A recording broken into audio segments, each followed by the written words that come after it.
Hi, this is Ken Newbury speaking to you today on Common Sense Number Sense. Perhaps you've heard this new word. Well, it's not so new. It's been around since early 1900s, called to subitize.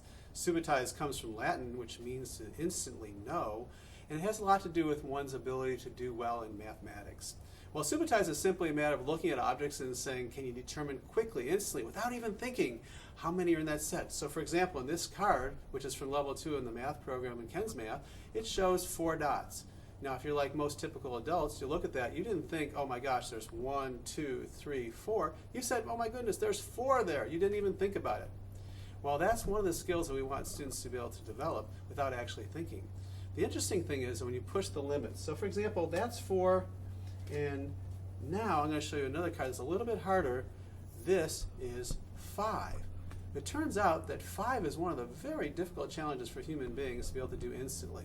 If I show it to you in the shape of what's on a die, for example, where there's a 5 spot, you know that pattern well and you can say it's 5. But when I run 5 things in a row or close together or the same color, it becomes more challenging.